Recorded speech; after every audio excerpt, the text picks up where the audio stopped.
So today we will continue talking about risk and return. If you remember last week, before the exam, long time ago, which was last Tuesday actually, we talked about risk and return, and we talk about how we measure risk and return for individual stocks. And for return, the formula we always use is the rate of return, holding period return formula, which was basically the dividend you get from a stock for a period, and then the capital appreciation or capital loss part related to your investment. So this gives you the rate of return for any stock. So whether you have any dividends, whether you have any price appreciation or price depreciation. The higher you sell the stock for, the better it is, of course. So your return will be higher. And once you have those returns for individual stocks, then you can calculate expected returns, which is basically the average of returns. So if you look at historical returns, like 6-year returns, let's say 6-year annual returns, you take the average of those annual returns to find the expected return for the stock. Or if you have if you're looking ahead and if you have different probabilities to attain some returns, basically you're multiplying the probabilities with the returns for each state. So you have something like this. If you have, let's say, 2 stocks, expected return will be equal to the probability of 2 states, the probability of observing the first state and the return on that state, plus the probability of observing the second state and your return in the second state. So this was your expected return. And then we said to measure risk, we have something special. Do you have a question? Have you mentioned this before? Yes, last Tuesday we talked about it, and we solved questions as well. I haven't mentioned them today, but it's before the exam. So probably you weren't listening because it wasn't included in the exam. It's fair, it's okay. So this was the expected return for a stock. And then to have an idea about risk, what did we use? Or let's go one step back. What is risk? Uncertainty. So your grades, for example, they're uncertain, so you feel at risk for now, right? So there's lots of uncertainty about it. Not really. But how do we measure uncertainty when we're talking about stocks?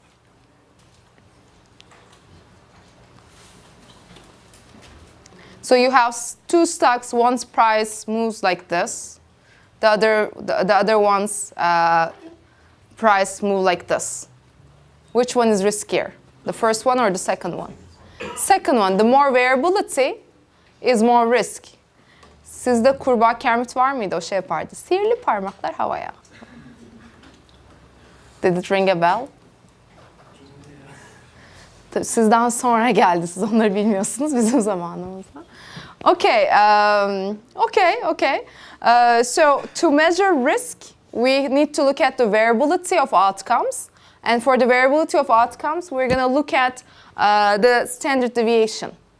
So when you look at individual stocks, to measure risk, you look at the standard deviation, which is the square root of the variance. And basically, to calculate this, you need the expected return, and you're looking at how far you are from the expected return for each state, let's say. So again, let's suppose that you have 2 states. This is the probability of observing the first state, and this is your return in the first state. You need the distance, how far you are away from the expected return. And we are taking the squares because we don't want the negative distance and positive distance canceling out each other. So we're taking the square of it. And then we are doing the same thing for the for the second state as well. And then since I'm calculating the standard deviation, I'm going to take the square root of it. So this is how we measured risk and return for stocks in the previous chapter, which was chapter 11. Today, I will talk about chapter 12, which is a very important topic. But before that, there is a question. Yes? Let's say I sell my common stock after 6 years. Does it change anything on the rate of? Yes. Then you're going to have 6 dividend payments. But the P1 doesn't change. I will calculate. Then it's going to be P6. But if you're interested in annual returns, then you're going to do this for each year. And this is what you should do anyway. Are you interested in 6-year returns or your return over the 6-year period?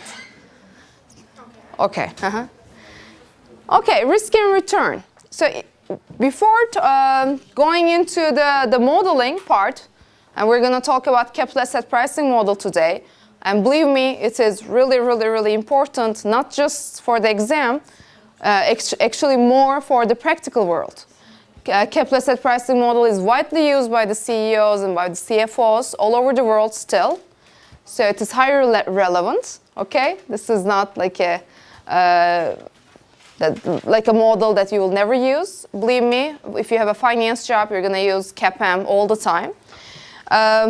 Before going into CAPM, let's remember some of the things and let's remember what risk was one more time. So basically, let's go. Okay.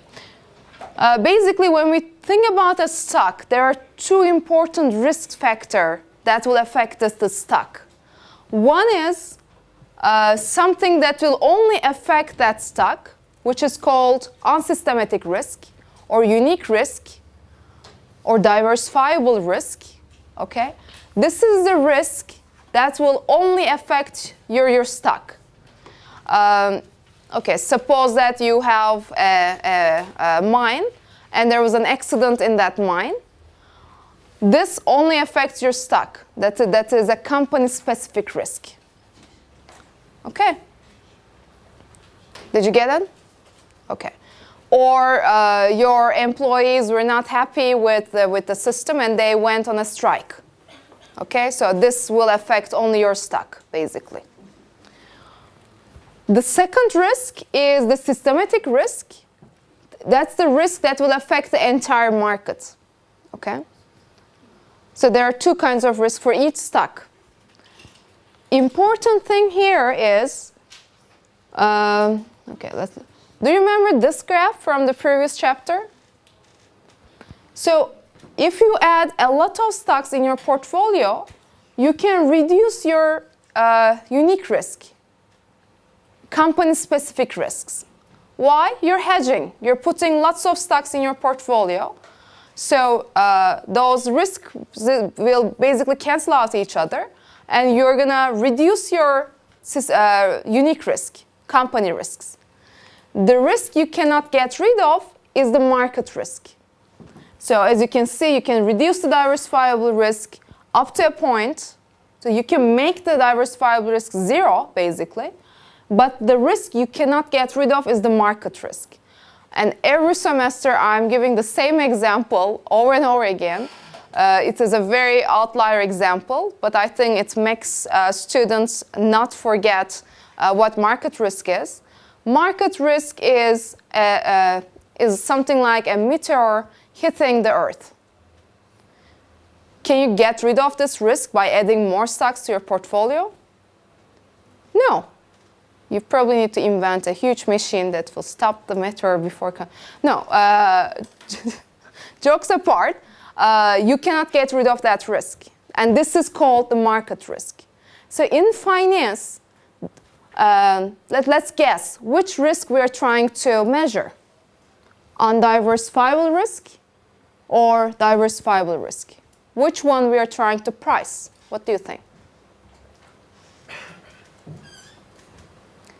Capital asset pricing model, asset pricing. Stock is an asset. We're trying to price assets. We're trying to have an idea about the returns of assets, looking at different risks, right? Because risk determines the return. So in the capital asset pricing model, what do you think? Which risk you think is priced? You say unsystematic risk. Okay, what else? Who else? Any other answers?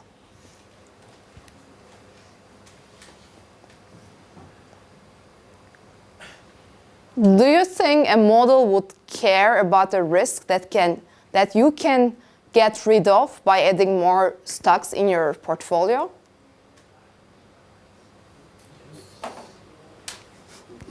No.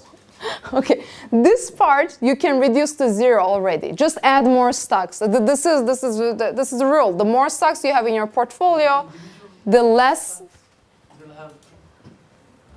Very good. You're on the right track. So, capital asset pricing model. This is important. A stock has two risks. Okay, so there's market risk and then there's unique risk. The risk that is priced by the model is actually the market risk. Why? You can get rid of the unique risk yourself. We don't need a model for this. Just add more stocks to your portfolio, you're going to make the unique risk zero anyway. Do you remember our example with gold and automobile? Do you remember the diversification example we solved? No, but okay. But if you would remember, what we did was there was automobile stock whose returns were moving with the market. The better the market, the more return you had. And for the gold stock, it was just the opposite. The better the market, the less return you obtain, because it's the nature of gold. So those two individual stocks had high risk, but when you combine them in a portfolio, you reduce your total risk actually. Why? Because you diversified away some of your unique risk. The risk your portfolio still has is still there's some unique risk, of course, because we talk about only two stocks. But if you had more than 30 stocks, let's say, in your portfolio, then your unique risk was going to be almost zero. So CAPM doesn't care about it. Asset pricing models do not care about it. They care about the market risk. So the idea is that if this meteor hits the Earth, different stocks will react to this differently, let's say. Okay. Now the example exploded, right? It was so good up to here. But when there is something that will affect the entire market, individual stocks will be affected differently. So suppose that we're expecting a big crisis. Which company will be affected more, you think? An airline company or a food company? An airline company would be affected more. This is exactly what CAPM is trying to price. Which stock will react more or less to the changes in the market? Okay? So we're trying to price the market risk. Or we will try to price the market risk. So as we said before, the risk we care, a stock has two risks, systematic and unsystematic risk. And we can diversify away the company risk yourself. So CAPM doesn't care about that part. CAPM just says add more stocks to your portfolio, you're fine. But the part we're trying to price is the systematic risk of an investment. Let's go one step back. And if you remember, when we think about expected return, we were talking about two things. We were talking about the risk-free return and the risk premium. Do you remember that from the previous slides? So when you're thinking about return, let's go. Oh, okay. So you're expecting some kind of return from your investment. If you don't take any risk, the minimum return you would get was the risk-free rate, right?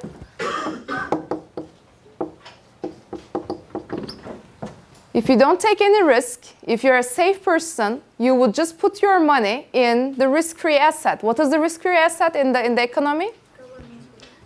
Which are T-bills, treasury bills. So if you don't like risk, buy some treasury bills. If you want even less risk, buy TIPS, okay, inflation protected treasury bills, okay?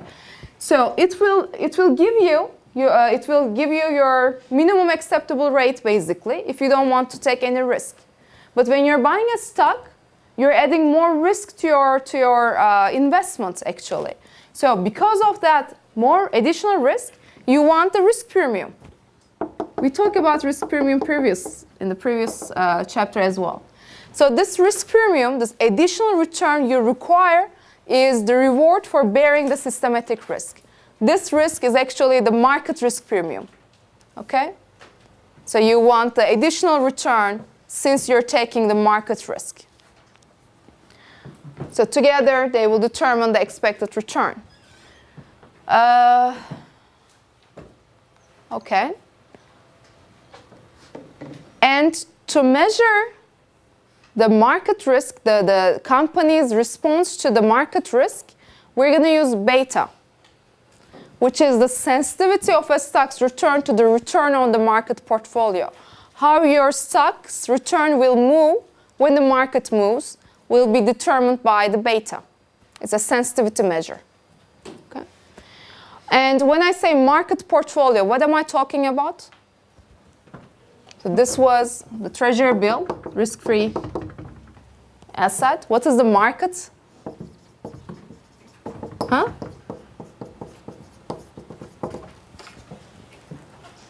If I ask you to find the market return, how do you find it? Huh?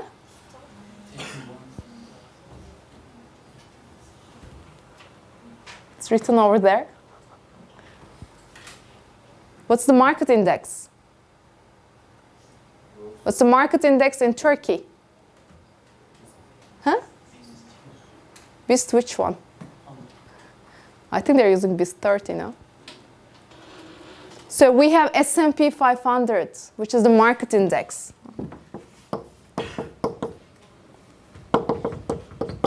So when I say markets, actually, in the market index, you should have all kinds of stocks, bonds, foreign papers, everything, like real estate stuff, everything should be in the market index. Since we cannot do that, the closest thing to the market index is the S&P 500 index. What was S&P 500 index? Do you remember it from the previous lecture?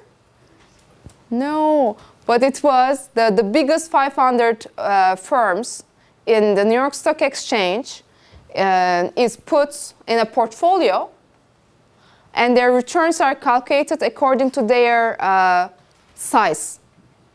So there's a value-weighted average of their returns. So this is how S&P 500 or market index is formed. So when I say beta, I'm looking at how my stock's return moves when S&P 500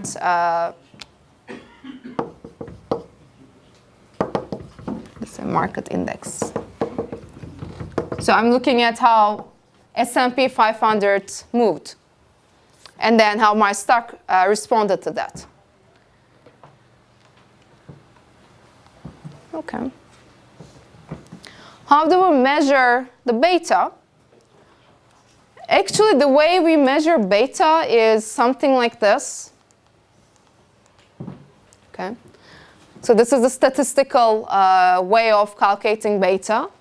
This is your stock, so your stock's return. This is the market return. This is the variance of the market return. So basically what you're doing is you're looking at how your stock's return co-vary compared to the how stock market varies. This is the definition of correlation, by the way. Sorry, yes, here. So basically, again, it's all about the sensitivity of your stock to the market. How your stock's return moves when the market moves. But in this class, we're not showing this because this is not in your book. But what we're gonna do is something similar, something simpler. So let's just look at that together. So here you have Turbocharged Seafood, a company, and we have 6 months of observations. In those 6 months, this is how the market return happened. So in January and February, let's say, the market was up by 1%. Okay, January, February, March. The market was up by 1%. And in April, May, and June, the market was down by 1%. In the same period, the turbo's return changed like this. When the in January, turbo, there's a typo here. Turbo return should be up by 0.8%, then 1.8%, then there's a loss of 0.2%, and it goes like this. Any questions? Okay. Any clarification questions? No. Okay. So we're asked to calculate the beta for this company. Okay. What we're going to do is we're going to look at how the turbo return changed in reaction to how the market changed. So what we can do is we can say, okay, when the market was up by 1%, so in those 3 months, how much on average turbo return changed? So take the average of those numbers. Averaj alın arkadaşlar. Okay. So when the market was up by 1%, turbo's returns were up by 0.8%. No, we took the averages. When the market was down by 1%, how did the turbo return changed on average? But this time it's negative, right? So negative 0.8%. So from here, what can you say about beta? When the market was up by 1%, turbo return was up by 0.8%. When the market was down by 1%, turbo return was down by 0.8%. So what is the beta? So basically, when the market changed from -1 to 1, let's say, there's a 2% change, right? -1% to 1%. Turbo returns change from minus 0.8% to 0.8%. So there's a change of 1.6%. So basically, the beta was 0.8 for turbo. Bir daha hatırlayalım. Beta'nın anlamı ne? Senin hisse senedinin getirisi marketteki değişime göre nasıl bir değişiklik gösterecek? Bu örnekte ne gördük biz? Market %1 arttığı zaman ortalama turbonun getirisi %8 arttı. Market %1 kaybettiği zaman turbonun getirisi ortalama %0.8 düştü. Yani %1'lik değişimle, marketteki %1'lik değişimin karşılığı turbo için ne oldu? 0.8 oldu. This is like elasticity thing, actually. So this is how your company reacted to the changes in the market. So beta was 0.8%. So you had something like this. This is how the market changed, market return changed. This is how the turbo return changed. Bu biraz kaymış tabii. So we should have beta starting from 0.8%. So when the market is down by -1%, then the turbo return will be down by minus 0.8%. And then here, when the market return is 1%, turbo return should be 0.8%. So this is the sensitivity of your stock to the changes in the market. Hesapla ilgili bir problem oldu mu? Şimdi intuition'la ilgili bir soru soracağım çünkü. Okay. Bir daha gidelim geriye. So beta tells you how your stock's return will change according to the changes in the market, right? And we found that the change for turbo should be 0.8 when the market is up by 1%. Değil mi? Benimle ilgilenin. Telefonlara gittiniz. Benimle ilgilenin. So according to beta, when the market is up by 1%, turbo return should be up by 0.8%. Değil mi? Ödemedik mi? Market %1 artarsa turbonun da 0.8 artması gerekmiyor mu? But in this month, in February, we saw that turbo return increased by 1.8%, not 0.8%. How do you explain this? Expect beta is 0.8. Yes, and? Its effect may vary. I think you're on the right track again. Anything to add to what he says? So beta measures what kind of risk? Go back to the beginning of the class. Beta measures the market risk, right? How your stock moves with the market. It's all about the market risk. But market risk is not the only risk we observe. There's also the unique risk. So beta only tells you what happens on average, how your stock reacts on average to the changes in the market. Of course, on top of it, there are company risks, specific risks as well. So in this month, this is exactly what happened. Probably because of the unique risks, turbo return was higher than the beta. Beta only measures the market risk, okay? But the total risk in the company is not just the beta market risk, but also the company risk, okay? So that's something small, but something important. Okay, I'm gonna skip this because it's the same kind of question with different numbers. So let's look at this. So when we say beta, beta is all about how your stocks moves with the market. And when the beta is 1, what does it mean? Beta is percentage change in your stock return over percentage change in the market. Okay? So when this is 1, what does it mean? Your stock moves exactly like the market, which should be, if these are the returns for different stocks, this should be your stock, right? The dark solid line is for the market, and the closest one to the market is this guy. So probably this is the return of your stock. If beta is more than 1, we call those kind of stocks as aggressive stocks. So if it is more than 1, your return, your stock's return, moves more than the market moves. So which one you think is the aggressive stock return? This one or this one? Up or down? Upper one. There's more variability. Yeah. Market increases, your return also increases, but it increases like crazy. It's an aggressive stock. When the market goes down, your stock's return goes down, but it goes down like crazy. It's an aggressive stock. And if the beta is less than 1, we call those stocks as defensive stocks. They don't move that much when the market moves. So here, this can be the defensive stock return. So if you're expecting the market to do well in the future, what kind of stock would you buy? High beta stock or low beta stock? High beta stock. If you think that the market will do well in the future, you go with the aggressive stock so that your return will double up, let's say. Will be very, very high. If you expect the markets to do worse, you go with a defensive stock. Okay? Or you wouldn't go with any stock. Okay. How Yes. about negative beta values?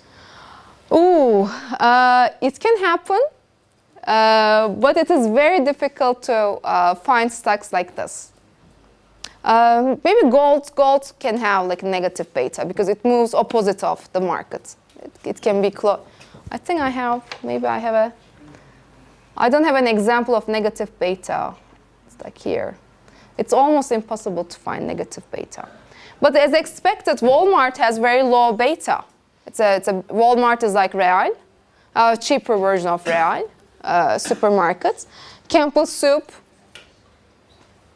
company. So everybody buys Campbell Soup in US. Rich people, poor people, everyone. So these are the low beta ones. Johnson & Johnson, for instance, it has a very low beta. Why? And also it's a conglomerate company. It has lots of different products. So it's almost like they're doing their own diversification. So when there's more diversification, there's less risk, right? If they're diversifying, there's less risk. But here we have chemical companies or automobile companies. They have very high beta. They're affected by the market a lot.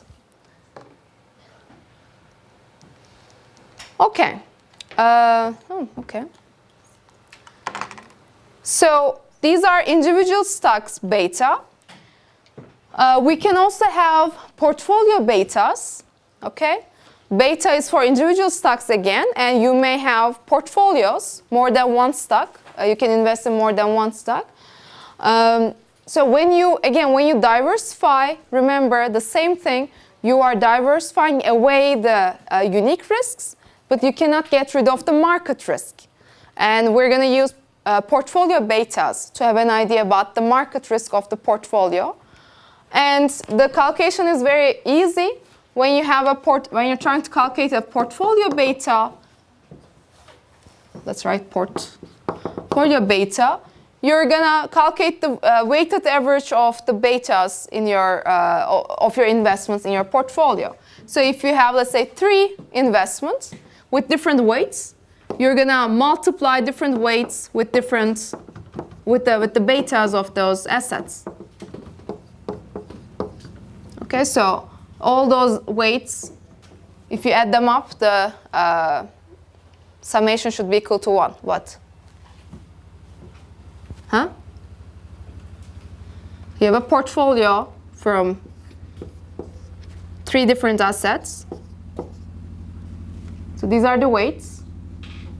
Weights should be equal to, the total of weights should be equal to 1. Okay, so. Right? You have some kind of investment, you're just distributing your money in 3 investments. Okay.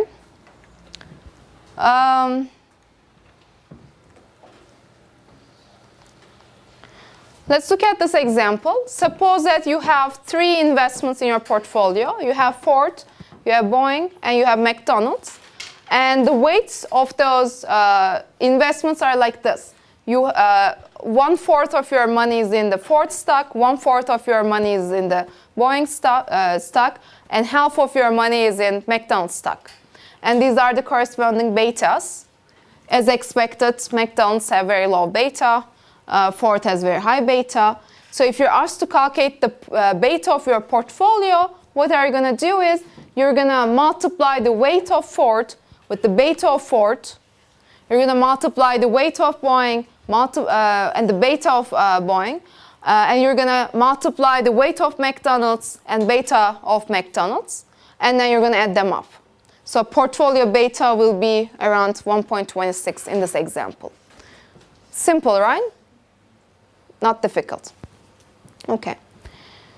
So let me ask you a couple questions as well. Suppose that your personal portfolio has a beta of 1.5%. And today, the S&P 500 index, the market index, gains 1%. What is a good guess of what your portfolio did today? What can you say? The market was up by 1%. Your portfolio beta is 1.5. What do you expect the return of your portfolio to be? Or to change? Huh? So you can start with 1.5% change in your portfolio. The idea is the same. If you change it in the portfolio, this is percentage change in your portfolio compared to percentage change in the market index. So if the market was up by 1% and if the portfolio beta is 1.5, you expect your portfolio to gain 1.5%. Okay, here there are important nuance thing, okay? Nuance, it's English, okay? Nuance, it's French, but we also use it in English. Okay. But thank you. Okay, this is important. Your portfolio will gain 1.5% only if you have a well-diversified portfolio. What is well-diversified?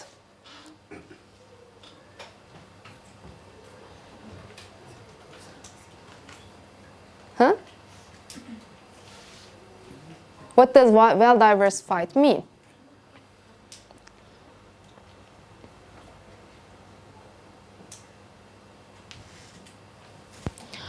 Okay, yes. It means that you have stock who are not, I don't know, I can't remember the word, but not growing at the same time. And Like more stable, smooth return? we had those curves, and the stock is going up at one time, and the other one is going down, then it's opposite. Oh, okay. So you have stocks that move in negative directions, co-vary negatively with each other. So basically with well-diversified, we're trying to say you reduce the unique risk in your portfolio. When you're well-diversified, there's no unique risk in your portfolio. You have many stocks in your portfolio. If you have a well-diversified portfolio, since you get rid of the unique risk, beta will, which only measures market risk, will give you an idea about how well your portfolio did. So here you expect 1.5% return if you have a well-diversified portfolio. If your portfolio is not well-diversified, then you can make more than 1.5% or less than 1.5%. Why? Because you have what risk? Bugün tamamen kendimi duvarla tenis oynuyor gibi hissediyorum. Tak, tık tık tık tık. Evet. If you're not well diversified, what kind of risk you have in your portfolio? Unique risk. Exactly. So you can make more than 1.5 or less than 1.5 if you have a unique risk. Beta only measures market risk. And if you are well diversified, then you don't have unique risk in your portfolio. Beta gives you what kind of return you're going to make. Okay, tamam. Let's look at this. More realistic picture. Maybe it will be better. Okay, let's look at this. This is Vanguard Index 500 return. What is that? It's a mutual fund. And the mutual fund mimics the S&P 500. So you buy this fund from this portfolio from the mutual fund, and basically this portfolio is just like S&P 500. Okay? So this is how the market return changes to the Vanguard Index 500 return changes. So when you look at it, as you can see, those are individual observations, and this is the regression line. Okay? So as you can see, all the individual observations lay on the line. And here, if you look at the slope, uyumayın, soru soracağım. If you look at the slope, what is the slope? It is the change in Vanguard return over change in the market return, right? So for this example, not for this example. The slope of this line will give us what? Beta. What is the beta in this picture? What is the slope? It should be 1. Why? Because this Vanguard Index 500 is mimicking the market index. So market index mimicking portfolio should act just like the market index. In that case, beta should be equal to 1, right? So this is what happens when you have a fully diversified portfolio. You get what the market gives you, okay? Here you don't have any unique risk at all. No company risk, you're well diversified. Everything you see is the market risk. Beta measures the market risk, and beta of the market index is what? Beta of the market index. This is very simple but very important. What is the beta of the market? This will be helpful later. Now let's look at another example. This is Vanguard Explorer Fund return. This time, this mutual fund is creating a portfolio for you. They're not mimicking the market index, okay? They have lots of stocks in their portfolio. And as you can see, the idea is same. Here we have the market return. Here we have the portfolio return. And these are the individual observations, and you have the regression line. What is the slope here? More than 1 or less than 1? More, it looks like it is more than 1, right? Because if it was 1, it should be like this. Since it is steeper, beta should be higher than 1. So is this portfolio aggressive or defensive? Aggressive. Is this fully diversified? Huh? Is it fully diversified?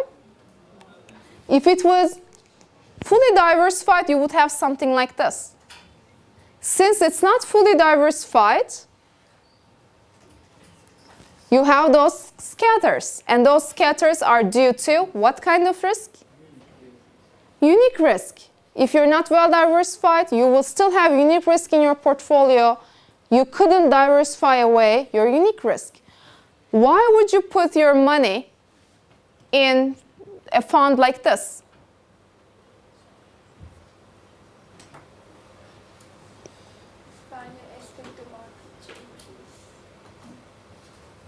Okay, good, very good, yes. So, if you want safety, you would go something like this. You would exactly get what the market brings to you.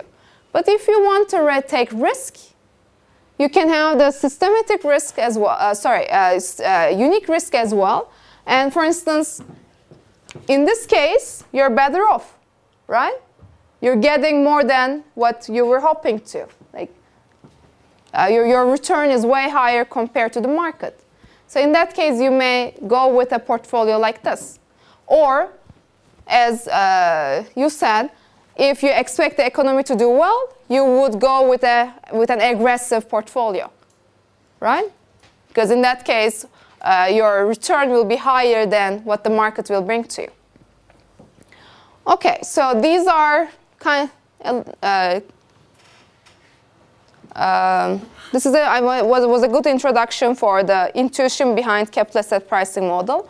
And now we're going to take a break. In the second hour, when I'm going to take attendance, in the second hour, we're going to talk about how to price those risks. We're going to put everything in an equation.